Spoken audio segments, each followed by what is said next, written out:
So today we are multiplying monomials. Thinking back to the first day, what does the prefix mono mean? One. So how many terms are we dealing with here? Just one. We do have parts of a monomial that I want you to have labeled. This is just in general terms. There'll actually be different variables and numbers here. The number that's the big number, it can be a number or a variable. Usually we use x, right? It's called the base. Okay? The little number that's attached to it is called the exponent, and that will always be a number. Okay? I give it to you in general terms so that way you don't get stuck on a certain number. Okay? So the exponent is attached to the base. What if I have a number in front of the base? Let's say 3. Does anybody remember what that is called? A coefficient. Coefficient. Okay, that is called a coefficient. Is the exponent attached to the coefficient? No. No, it's not. The exponent is only attached to the base. So is this 3 part of the base? No. No, it's totally separate. Okay, that's important for when we keep going. Okay?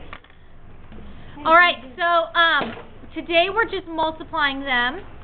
We have what's called the product of powers rule. What I want you to do is write down the rule, and then I'm going to show you why it works.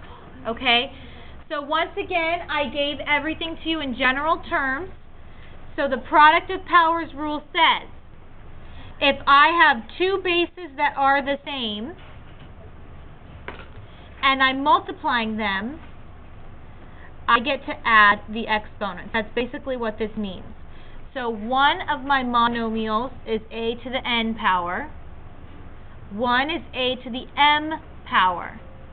When I multiply the two, my answer is a to the n plus m. So basically what we have to remember here is we add the exponents when we are multiplying powers. The most important thing here is that the bases must be the same. So please write that note. Bases must be the same. Okay? So you cannot multiply bases that are not the same. It's just like combining like terms in that respect. Okay, so let's look at a generic example right now of why this works. X to the 4th times x to the 3rd. What is my base here, guys? X. Okay, so what I want us to do is we're actually going to multiply this out the long way, and you'll see why the shortcut works. Okay? X to the 4th. That's like saying x times x times x times x. 4 times, right? Times x to the 3rd. What's that? 3 more x's.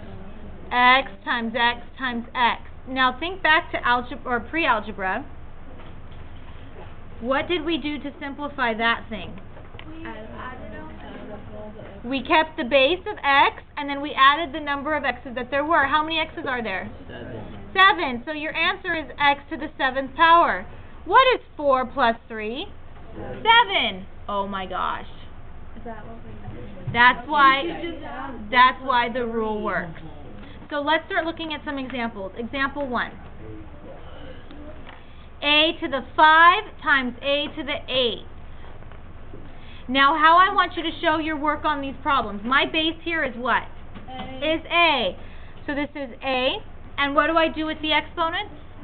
I add them. So I actually want you to write 5 plus 8. Okay, this is how you show your work. So this is the same as a to the 5 plus 8, which gives me an answer of a to the 13th. Okay. So example 2, we had x to the 6th times x to the 4th. What did you do? Who's in 34? Enrique, what did you do? You add them. So we wrote x to the what? 6 plus 4, good. And you got an answer of x to the 10th. Excellent. Okay, On these problems, example 1 and 2, from a scale from 1 to 5, where are you guys? Show me, don't say it. 10? Oh, nice. That's all you. Okay. Example 3, let's look at something a little bit harder.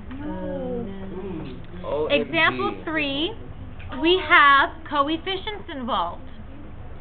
Remember what I said earlier, is the coefficient part of the base?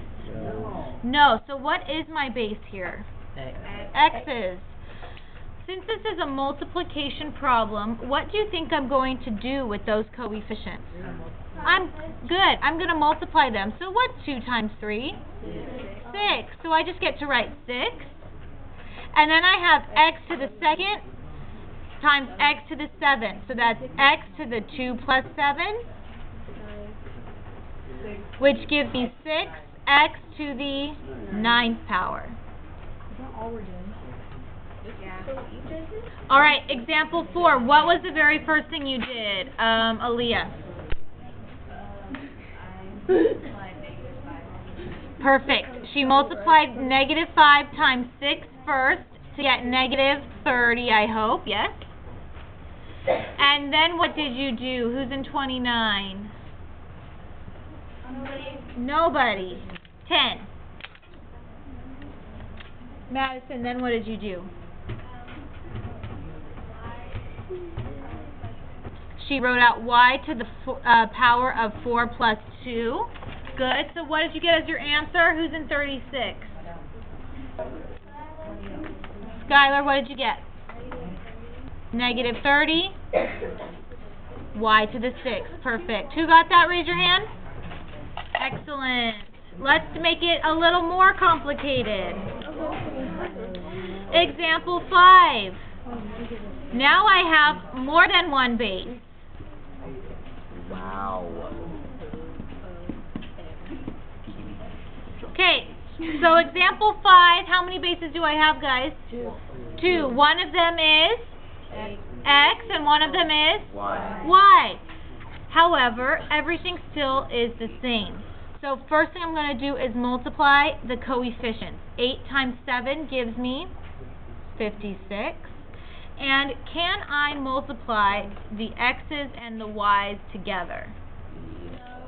No. The bases must be the same. So let's work with the x's first.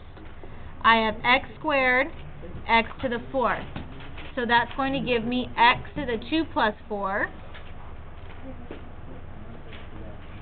And then my other base is y and y to the 3rd. Question. If I have y by itself, what is the exponent there? A1. Will you please write it in so you don't forget? So that's going to give me y to the 1 plus 3. The reason why I want you to write it in is because it's a very common mistake to think that if you have just a y there, there is no exponent. And when we multiply the two together, I still get y to the 3rd. Okay? This is 1y times 3 more y. So how many y's should I actually have? 4. So my answer comes out to 56, x to the 6th, y to the 4th. Okay? Still thumbs up? Thumbs up, thumbs down. Show me what you are. Excellent. Okay, I want you to try example 6 on your own then.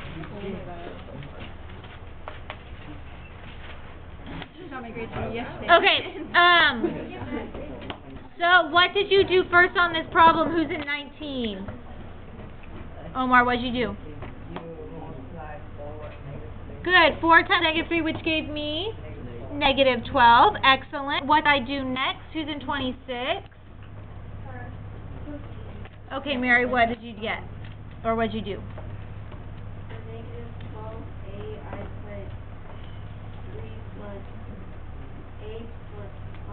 A to the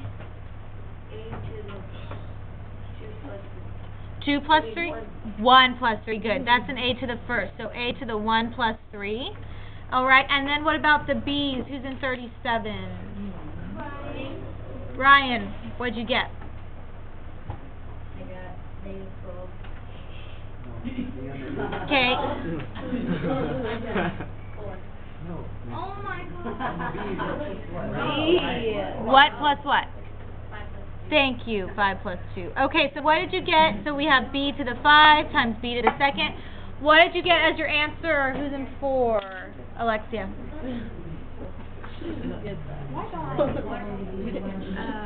Well, look up here. Negative 12.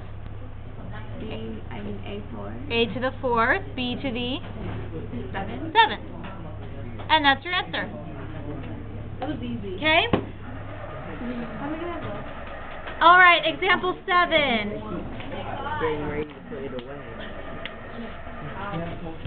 Example 7. This time we're multiplying 3 things.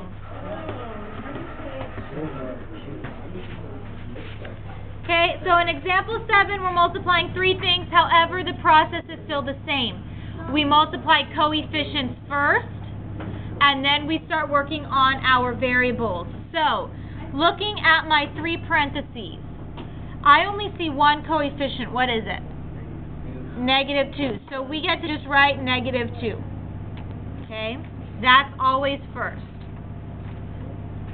Then let's look at the x's, because x's come next alphabetically. I have x to the second times x to the what power?